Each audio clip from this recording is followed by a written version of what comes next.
Well, hi, everybody, and welcome into the Brownwood Lions Coaches Show with Brownwood Lions head football coach, athletic director, Sammy Burnett. How are you, Coach? I'm great, Carl. Great weekend. Yes, sir. There it is. Proud sponsor of the Coaches Show. Yes, sir. Did Star get the memo today? Because I know she got one of these. Peach shirt. Oh, okay. Man, you know what? I know we're going to talk football, other sports, but I was on my way to Abilene yesterday. Two big old BISD Tahoes passed me with regionals on the back, I guess heading up to Lubbock, Texas. Heading to Lubbock, Texas. I was going to try to make that trip, but I just didn't have time to get there and get done and get back, and didn't want to spend the money, the school money to stay in a hotel, so I didn't go, so I'm waiting on results. But our cross-country ladies were district champs, headed to regional, along with number 6 seed Caleb Nelson for the boys. They're running at 9 and 9:30 this morning, so we'll find out at some point when they get back how their day went, and hopefully we have some results, maybe kick off some, maybe have a chance to go to the state meet. So who knows, but congratulations to them to making it to Lubbock and running in that regional cross-country meet. But yes, they did leave on Sunday. I know, I saw them, and well, those girls are still young, too. My goodness. There's a lot of young ones. I think they're sophomores, almost sophomores and below almost. Yeah, a couple of freshmen, I think, maybe more than that. One sophomore, the rest are freshmen. That's what I thought. You're kidding me. That's what I thought. I wasn't Wow. totally sure, so I didn't want to put my foot in my mouth. I knew most of them were freshmen, but That's one sophomore. unbelievable. Yeah, it is unbelievable. All right. And they're hard workers at that, so they will be rewarded in the future for sure. No Hopefully doubt. today. There are rewards for hard work. All right? Sammy right. Burnett right here. All right, so let's talk a little football now and rewind. Big win, big offensive explosion from the Lions again Friday night. And Alvarado. Alvarado's a gutsy team. I mean, they play hard. They've got some kids out there, but, of course, the old Lions prevailed. Well, I thought we were equally yoked, honestly, when you look at stats, you know, what we've given up, what they've given up, how many points they scored, how many we scored. I knew their offense was going to be good. They have a good offensive line. Their running back's really good. I mean, he understands. He's little, and those little backs can do some neat things. Their quarterback was 5'5", 130, and the running back was 5'2", 140. But they could operate, and that quarterback is good. He's the same quarterback they had last year, and he knows how to throw those bootlegs and those sprint outs and had the big, tall tight end. So I knew we were going to have our hands full defensively. We gave up a big play, I think, second play of the game, and then gave another big play up, but we tackled him. I think they wound up scoring, but we made them use the clock a little bit. Then we created a couple of turnovers, which was huge, and I think that's the total difference in the ballgame. I mean, at one point I thought it was whoever was going to score next is going to win, but the interception by Jason Jackson and the fumble recoveries that we made gave us a chance. You know, they scored, then we scored, then they scored, then we scored. I'm like, we got to find a way to get on top of that scoring if it's the last guy with the ball. So when we got we punted. It was 14-7. We don't stop them. It's 21-7. But the next play, we made them fumble. Right. So we get the ball back and tied it up. Then they fumbled again, and we scored. And now we're on top of the scoring, knowing that we're going to get it in half before the half, and sort of stay on top of that and try to keep a 2-score game. At one point in the second half, 4th down and 10.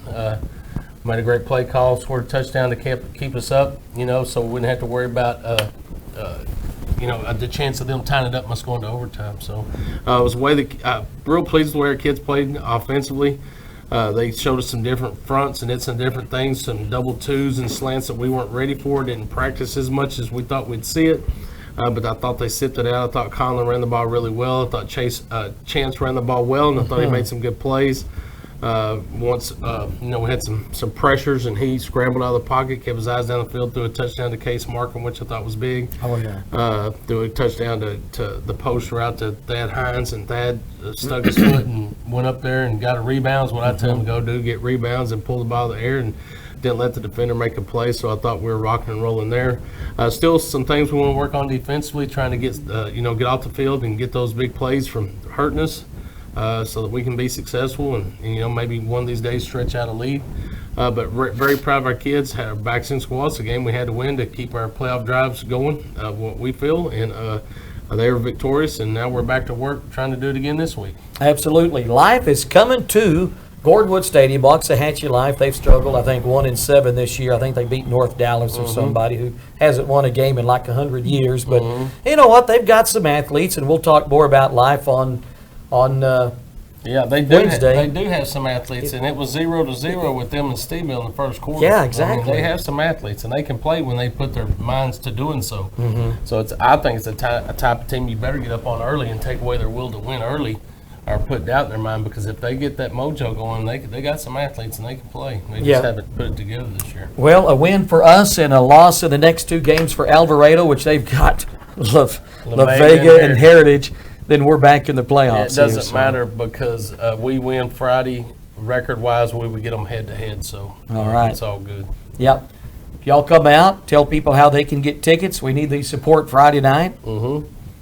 Tickets. Oh, sorry. You want me to tell them how to get tickets? That would be great, Coach. All you got to do is go to Lisa's office Thursday, Tuesday, Wednesday. What is it, Tuesday, Wednesday, Thursday? I think it's Wednesday. Yeah, Thursday, Wednesday, Thursday, 8 to 12, 1 to 4, Friday, 8 to 12, and you can get your tickets for the home game. It's senior night. A lot of people are going to get introduced. That's right. Lots of our kids are going to get introduced, so that's a big deal. So come out and enjoy the festivities. It's going to be a little cool, maybe. Randy Turner and the radio and the weather center says it's going to be about 72 for a high. That's what I'm talking about. Great football. It ought to be. It's almost November. That's right. Bring 90 it on. degrees. Man, I love, 90 today, 75 by Wednesday and Friday. That's awesome. I know we have the Player of the Week. We'll do that in just a little bit. You have a plethora of players to choose from, but I want to talk a little bit about Chance Jones, too. Didn't throw a lot, but he was accurate when he did, 8 of 10. Ran the ball again well, and as we talked about on the post-game show, just managing these games, managing the offense, I think the last 3 games in particular, just outstanding. He's coming into his own, and that's what we expected out of him. He makes great decisions. He's a very smart kid. I could break down and show film of what he's doing and what he's doing extremely well that no one even knows he's doing. You know, all they see is someone getting the ball and running with it or him running the ball. They don't know what goes on to the decision-making to do what he's doing, setting pass protections, reading just example. The other night they're showing two read, and as soon as they snap the ball, they go to man, and he reads the keys, and he sees their defense, and he changes his route and throws to a different receiver, and we execute, and it wasn't called a touchdown, but it should have been that little out route to Elias. But people, all they see is an out route. I thought he caught it. They don't see that they were in zone for the previous 800 plays. Right. And then all of a sudden they jump to man, and he has to see that and acknowledge that and then check it to the guy he's supposed to throw to after that, which he did a great job of. It's amazing how fast your mind processes things, but his mind's processing things well. He's running the offense well, and when I show film with him, it's me critiquing little things. We throw early in the game when we had to punt on 3rd down and long, we throw we call it a sluggo route to Jason Jackson, who was wide open with a linebacker pressuring him right in his face. Well, he avoids properly with the right mechanics and then starts to scramble out of the pocket and then tries to set up and make a throw. And I'm like, well, I'm having to define it. Well, is this right to teach him, or is what he did right? Well, I think, if you set your feet a little quicker there and you get rid of it in time, you probably get it off. You're going to get drilled, but you get it off and it's probably a touchdown. If not, it's an interception, and it's way down there on our goal line, and it's just as good as a punt on 4th down. So just our conversations are things like that. Not look at what you're doing. It's so bad. He's managing the game well. He's making great decisions on the fly, and I think he's executing everything we're asking him to execute. All right, looking forward to Waxahachie Life. What about other results from last week, Coach? That varsity stuff? Our freshmen played Llano. Our combined team played Llano. They were unsuccessful in that, which I figured they would. They're playing a JV football team, and it's our combined team, which is a couple of sophomores and mostly freshmen. But they got out there and competed, and they're getting better, and they're getting more confident. And I like to see them smile and tell me stories about how their game went. The JV team was victorious against Alvarado. I think it was 55-0. The freshman team tied 14-14, and we had several turnovers and a return that was called back that could have kept us from that kept us from winning that ball game. But our kids played extremely hard, found a way to tie that ball game because they had a chance to win it at the end on the last play and didn't do it. So all in all, real pleased with them, and of course the varsity picked up a win as well. All right, we got some stuff coming up the next couple of days. You mentioned cross country today earlier. Tomorrow we've got some. We got volleyball versus Glen Rose. That's senior night. That's at 5 and 6 o'clock at Warren Gym. So be there to support those girls. If we win tomorrow night, it could be a chance that we get in a two-way tie with several people. So that would force us to have a playoff, some kind of playoff position game on Friday, or however they decided, whether it's a coin flip or if those coaches got together. But if we're victorious on Friday, I think that may put us in a two-way tie somewhere in there, or a three-way tie. Who knows? So if not, we're going to wind up being seeded fourth. And looking forward to the playoffs somewhere around Monday probably. So as soon as I get information on that, I'll let you know. And then also boys basketball will kick off on Wednesday. So things start holding their after school practices. And then we'll get to hear Coach Parker yell a little bit, because the last week and a half I got to hear, or last half week I got to hear Heather getting after it in the gym. But it's neat. I get up there about 6 o'clock in the morning, and we got kids running around out there for cross country. We got basketball in the gym getting after it. We're fixing to do our workouts and walkthroughs and all that stuff for football, but it's neat to see the dedication that our kids have and how they're up there just grinding. You know, on the boys' side, the basketball kids are in there shooting in the gym in the mornings after they get through running. So I'm really pleased with the leadership we have and the work ethic that our kids are developing. So it's nice to see them up there before the sun comes up getting work in that most people don't get in a day's time. All right. Volleyball, senior night tomorrow. Moore and Jim, come on out, 5 and 6. All right, heading into the playoffs next week. All right, hey, I want to mention this deal you're doing, this Ultimate Fan little package that we're signing people up to win. I think we're going to give it away Wednesday afternoon. Right. Tell everybody what they're going to get. Well, when we started, I wanted to take them to lunch and just get to know the kids and maybe the parents and answer questions they have about how we do things, what we do, what they can expect as they grow up, and look forward to being a part of the program, and me talk to them and sort of get to know them and how they feel about the program and what excites them about the program, like it excited me when I was a youngster. Maybe who are the guys they look up to or who they like to watch and all that, and just spend some time with those young people. And then, but we have the Brownwood Hall of Champions banquet that I have to attend, so that sort of X'd out the lunch. But what I want them to do is I want them they can come up to the prayer breakfast. I'd like for them to see, you know, what our kids go through in the mornings, and let them sit down and eat with us and see what we put our kids through and understand why we do that, so that they can be in front of the Lord, number one, which is important to me and it's important to our community.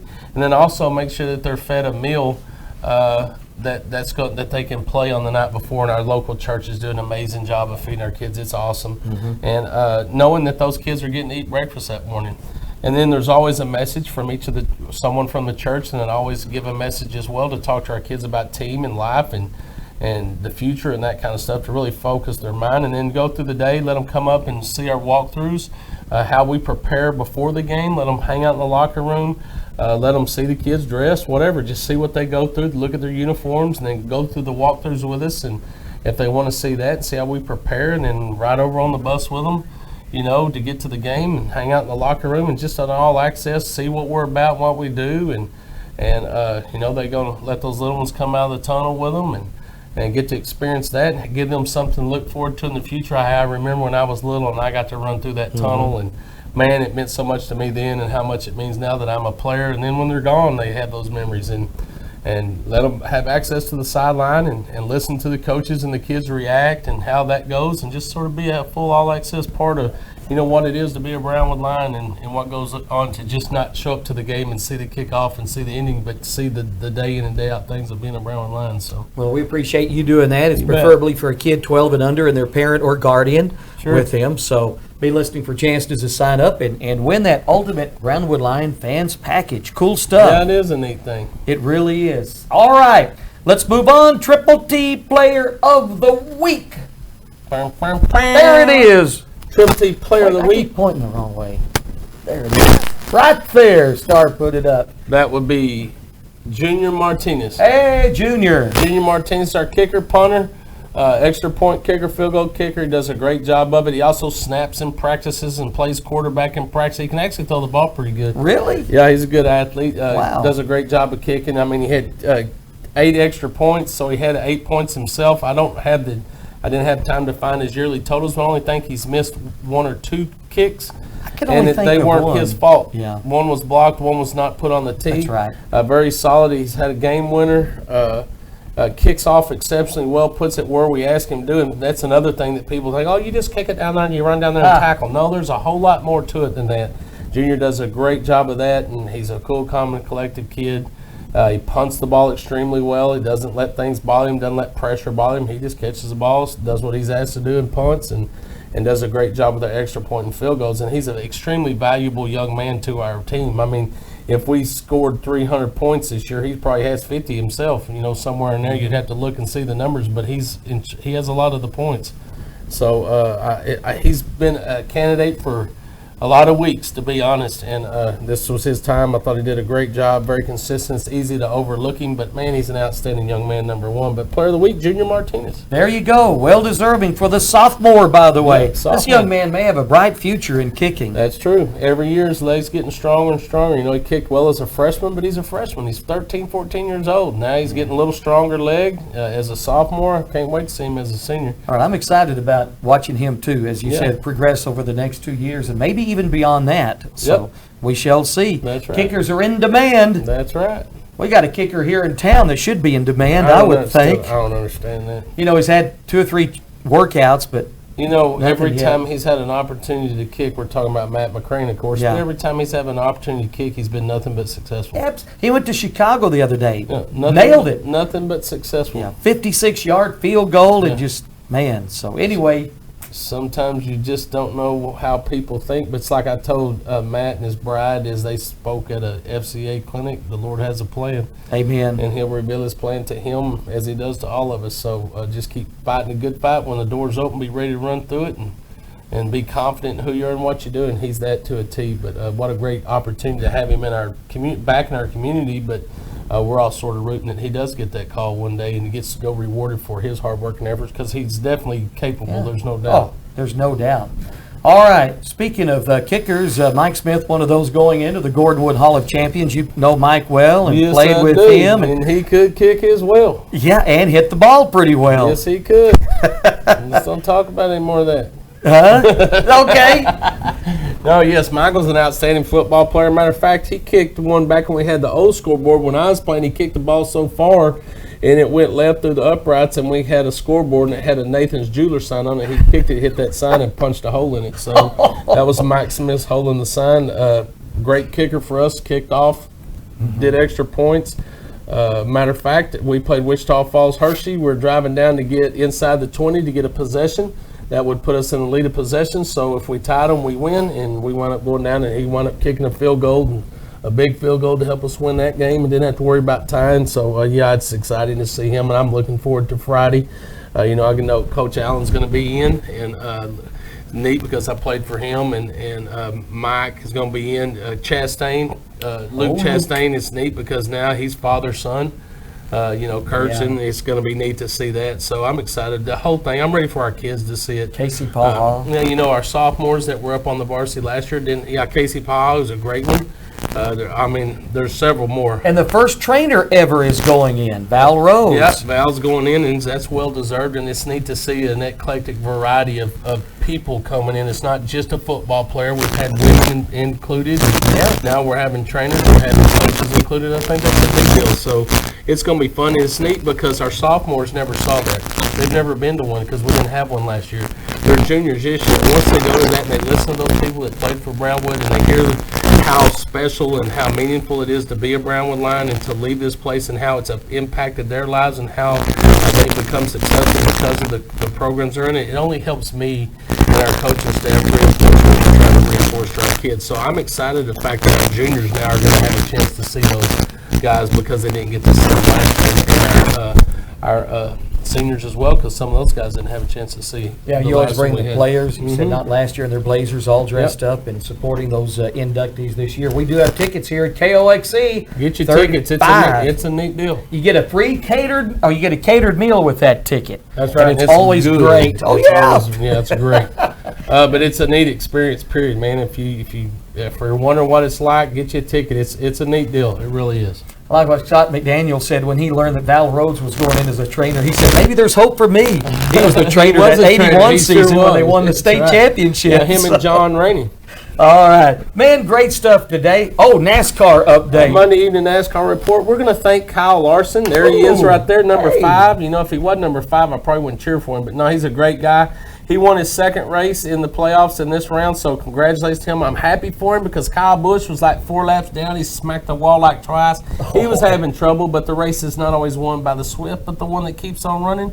He started the race at +8 in the point standings. He was down all the way down to a negative 20-something and finished at +1. So we still have hope. And with Kyle Larson winning again, that still leaves 3 slots open for the last race, which is next week at Martinsville. Wow. So Kyle still got a chance. He does. So you're saying I got a chance? Yeah. 1 in a million. So you're saying there's a So you're chance. saying there's a chance. Yeah, way to go, Kyle Larson. Of course, Stars driver right there. But I Yep. see that number 5, and I think of, was it Matt Wallace drove number 5 back in the day? Rusty Wallace? Rusty Wallace? I think I it's don't number know. That 5. was way before my NASCAR. See, that's loving my time. NASCAR people. Rusty Wallace and Dale Earnhardt was mine. Yeah, Richard Petty. Intimidator. Oh man, Number no doubt. 3. All right, what else, Coach? Great show today as always. Yep. Let's thank those that make this show possible. Oh, by the way, we'll have Junior Martinez in the studio with us, right? We will on Wednesday. He'll Awesome. be here. He's a great kid. I'm ready for Me y'all too. get to know him. Let's thank those that make this show possible: Auto Glass Magic, Avalon Custom Homes, Bruner Auto Group, Syntex Body and Paint, Syntex Equipment Sales, City National Bank, Dan Hill Containers, Dr. Bon Young, Dr. Pepper Bottling Company, Edward Jones Investments, Hendrick Medical, Howard Enterprises, Humphrey Peets, Landmark Life, MC Bank, Painter and Johnson Associates, Smith and Sharp Agency, Sonic Drive-In, Stanley Chrysler, Texas Bank, Weldon Wilson Electric, Western Bank, Willie's Teas, The Real Talk with Chad Valdez podcast. There you go, and also Wednesday, Triple T. Triple T for the Player of the Week, Junior Martinez. That's right. What's Junior's real name? Maybe Junior? we'll find out. JR. Is it JR? I'm going to let him tell you. Okay, I can't wait. We don't call him by we call him by Junior or something else. We call him other names too. We all have nicknames. Yeah, that's a kicker for you. Yeah, You notice how all the kickers have these real soft, gentle demeanors, like he Yeah, and he Matt, and does. just But so he's laid back. calm and under pressure. It don't.